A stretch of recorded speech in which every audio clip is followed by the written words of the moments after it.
Perkenalkan, kami dari kelompok 3, kami ingin melakukan presentasi mengenai VirtualBox.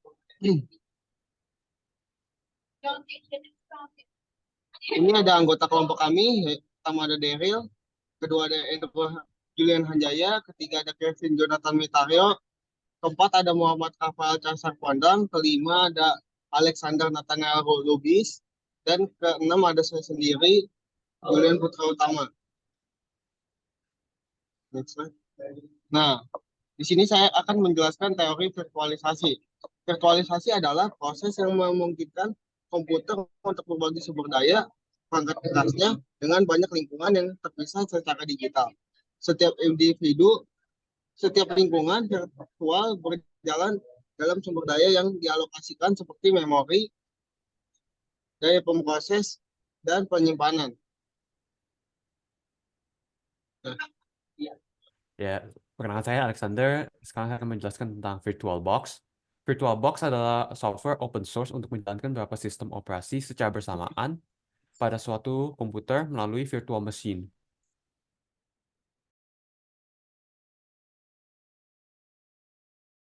Oke, perkenalkan nama saya Andrew. Jadi berikut ini adalah kelebihan dari VirtualBox. Yang pertama yaitu menjalankan beberapa sistem operasi bersamaan. Lalu yang kedua, infrastruktur juga menjadi efektif. Lalu yang ketiga, mendukung berbagai penggambaran image stage. Lalu yang keempat, mendukung virtual monitor ganda. Dan yang terakhir yaitu tampilan built-in command line lebih komprehensif.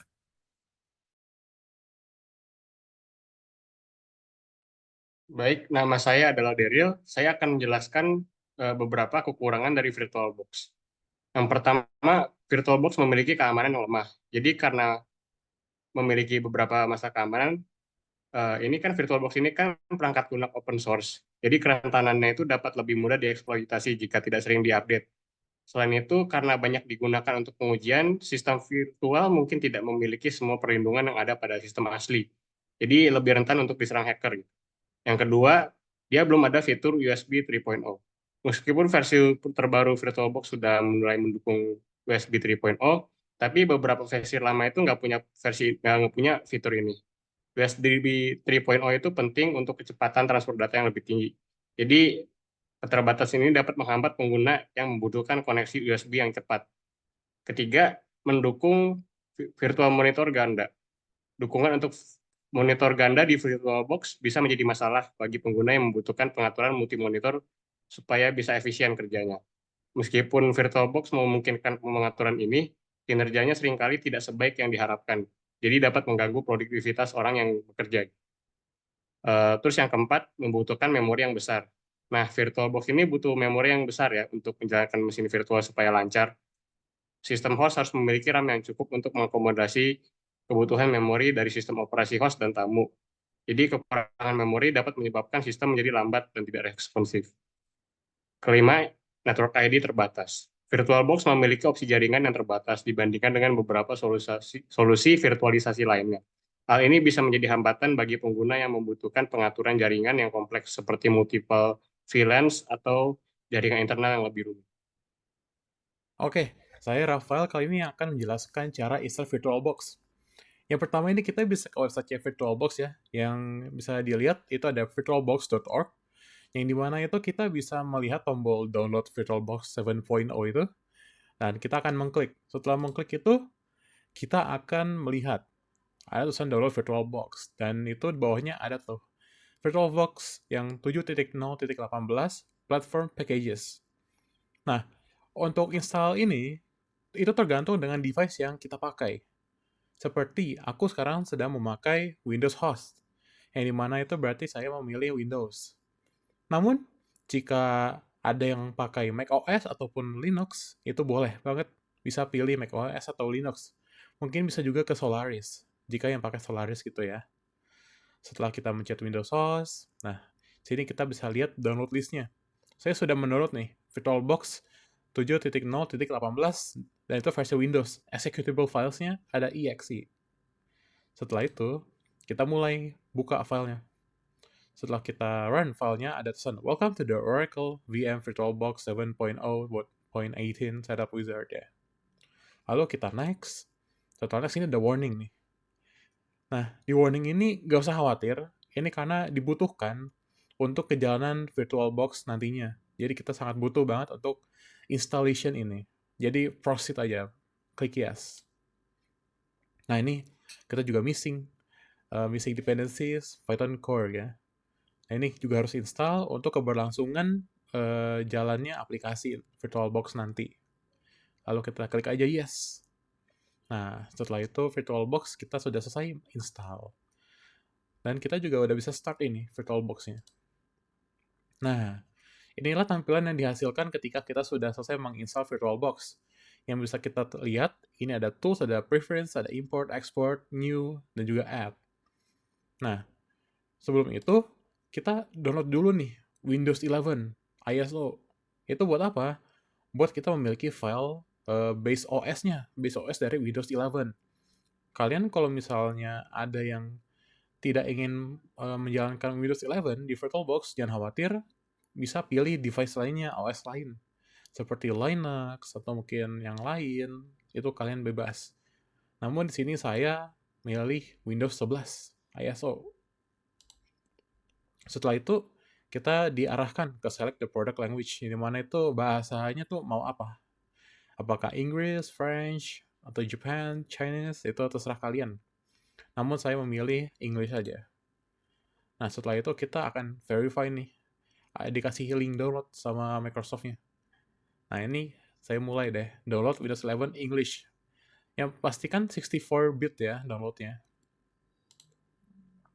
Setelah itu, kita selesai install ISO ini.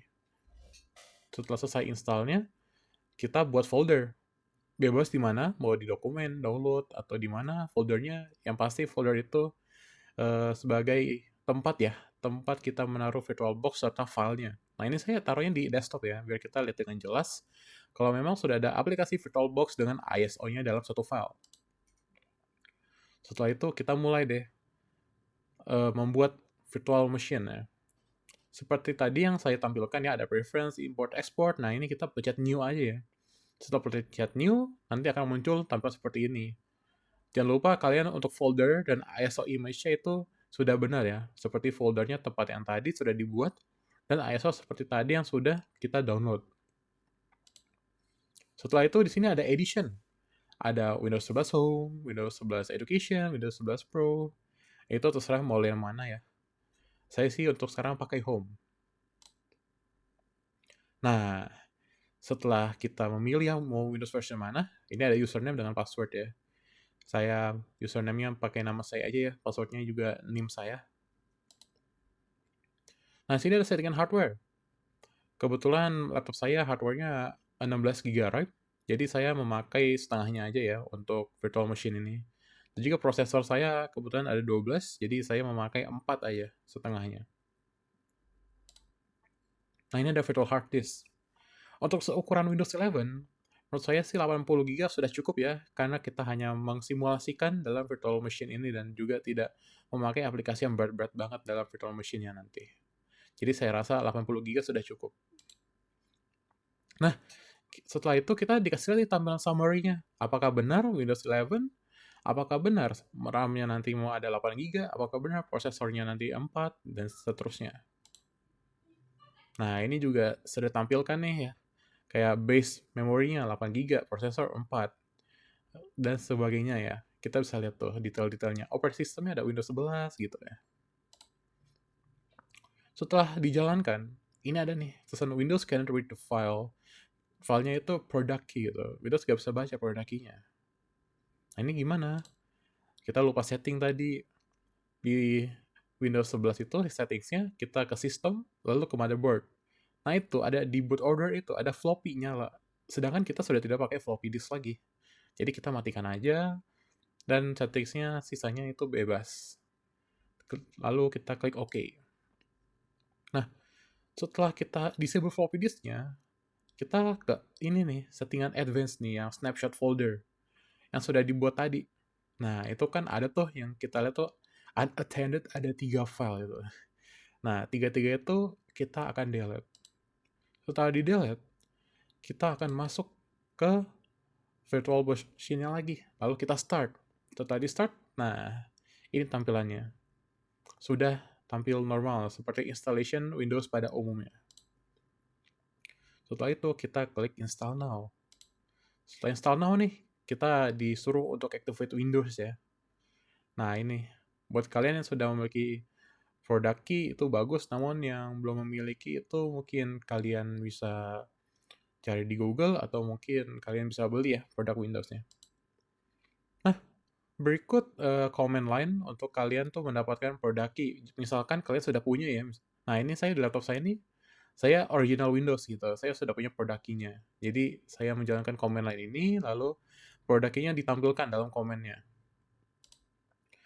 Setelah saya memiliki product key itu, saya akan menginput ulang dalam VirtualBox ini, activate Windows-nya. Saya menulis satu persatu product key yang sudah dibuat gitu. Nah, seterusnya ini ada upgrade atau custom. Untuk upgrade itu kan ada keep file, settings, dan application, sedangkan kita ingin menjalankan Windows 11-nya saja di VirtualBox ini. Maka saya pilih custom ya, install Windows only gitu. Nah ini where do you want to install, kita settingan default aja yang sudah kita bikin tadi ya, hard disk-nya. Nah udah, kita tunggu aja loadingnya ini, installing, status, yang copying, getting files ready. Itu kalian cukup sabar aja menunggu, nanti setelahnya juga akan berakhir gitu. Setelah selesai nanti akan otomatis restart. Nah nanti kita akan memiliki tulisan nih getting ready. Setelah itu kita akan muncul ke tampilan Windows 11 yang just a moment. Untuk yang getting ready tadi emang agak lama kita nunggunya, jadi tenang aja. Jangan panik, jangan kira, oh ternyata instalasinya gagal. Tidak, itu memang sedang diproses ya, dan VirtualBox-nya memang memakan cukup waktu lama gitu. Nah setelah itu kita bisa lihat nih, kita udah ke installation Windows 11-nya. Seperti tawarin kayak, is this the right keyboard layout gitu, apakah benar, US gitu, oke, saya yes. Lalu nanti akan restart lagi, just a moment gitu. Setelah itu, kita akan masuk ke updates are underway. Seperti tadi yang just a moment itu memang memakan waktu yang cukup lama, dan juga ini update juga sama. Nah, lalu kita ditawarkan dalam Windows 11-nya, mau apa nih nama device kita gitu ya. Ya, setelah kita menamakan, kita mulai ke screen ini nih, screen getting things ready for you. Nah, setelah itu kita akan mendapatkan tampilan seperti ini. This might take a few minutes. Ini mah tuh kalian cukup sabar aja untuk menginstalnya. Karena ini memang install baru, jadi memang memakan waktu yang cukup lama ya. Jika kalian tidak ingin memakan waktu yang cukup lama, kalian bisa nambahin prosesor, RAM, seperti yang tadi sudah kita bikin ya. Nah, sudah nih. Sudah muncul Windows 11-nya. Namun seperti yang kita lihat, tampilannya nih belum full gitu. Kayak masih small resolution. Nah, itu gimana? Nah, kalian lihat nih di VirtualBox yang atas yang device. Nah, itu ada insert guest editions, CD image. Nah, itu kita klik aja, nanti bakal muncul sendiri dalam VirtualBox Windows 11-nya itu ada CD drive D ya. Nah, setelah itu kita akan klik nih VBox Windows Editions. Karena laptop saya ini 64 bits, maka kita pilih yang AMD 64. Yang tengah itu. Lalu kita run aja. Nanti akan muncul ini, next. Dan kita next lagi sampai ke sini. Ke sini kita reboot now aja. Nah, kita klik yang finish ya. Nah, setelah di reboot, ini kenapa tidak ada yang berubah ya? Kayak resolution itu masih kecil. Tenang. Kita akan ke view. View, lalu authorize guest display. Jika tidak bisa, maka kita bisa ke ini nih, ke view, lalu virtual screen dulu. Virtual screen kita pilih ke 1920. Nah, setelah pilih 1920, kita melihat tampilan Windows kita sudah mulai full screen. Tidak small resolution lagi. Jika memang belum full screen, belum resolusinya belum besar, kalian bisa ulangi lagi seperti tadi, stepnya ke view, lalu authorize guest display. Nah, itu. Nah, setelah semua sudah selesai, dan terjadi adalah layar VirtualBox-nya menjadi full screen, dan kita installation Windows 11 itu sudah selesai. Sudah terbilang selesai dengan step-step yang sudah kita lalui sebelumnya. Nama saya Kevin, saya akan menjelaskan tentang cara menggunakan VirtualBox. Berikut ini adalah tampilan VirtualBox yang sudah terinstall. Untuk membuat virtual machine, kita dapat mengklik button New di atas. Kemudian, masukkan nama virtual machine yang ingin dibuat. Di menu folder, kita dapat memilih lokasi virtual machine tersebut. Untuk membuat virtual machine, kita membutuhkan file ISO untuk operating system yang ingin digunakan. Kalau di sini, saya menggunakan Ubuntu, yaitu salah satu operating system berbasis Linux yang dapat di-download di website ubuntu.com. Jika sudah, tekan Next. Selanjutnya kita harus mengisi username dan password yang ingin kita gunakan. Password ini nantinya akan digunakan ketika kita ingin masuk ke virtual machine yang akan dibuat. Jika sudah, tekan Next lagi. Pada bagian ini, kita dapat mengatur jumlah memori dan prosesor yang ingin kita gunakan untuk virtual machine. Jika kita menggunakan memori dan prosesor yang lebih besar, virtual machine akan berjalan lebih baik. Akan tetapi, juga membutuhkan resource yang lebih besar. Apabila sudah, tekan Next. Kemudian, kita dapat mengatur besar hard disk yang digunakan oleh virtual machine. Secara default, hard disk ini bersifat dinamis, yang artinya besarnya akan menyesuaikan dengan besar file yang dipakai oleh virtual machine. Akan tetapi, kita juga bisa mencentang kotak pre-allocate full size untuk menggunakan seluruh ukuran hard disk dari awal. Opsi ini dapat meningkatkan performa dan kestabilan virtual machine, tetapi akan membutuhkan lebih banyak storage dari host. Kemudian tekan Next. Di sini kita dapat mereview seluruh opsi yang sudah kita pilih sebelumnya. Apabila semuanya sudah sesuai, tekan Finish. Virtual machine sudah selesai dibuat dan terbuka. Sekarang, virtual machine akan melakukan instalasi operating system yang dipilih. Proses instalasi ini akan berjalan selama beberapa menit. Jika instalasi sudah selesai dan berhasil, akan muncul tampilan login seperti ini. Kita dapat memasukkan password yang kita ketik tadi pada saat pembuatan virtual machine.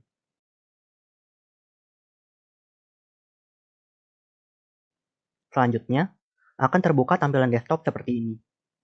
Dengan ini, kita dapat menggunakan virtual machine yang telah kita buat. Virtual machine ini memiliki fitur-fitur seperti PC umum. Kita dapat membuka web browser, email, file explorer, dan aplikasi-aplikasi lainnya yang didukung oleh operating system yang dipilih. Fitur lain yang juga penting dalam VirtualBox adalah shared folder.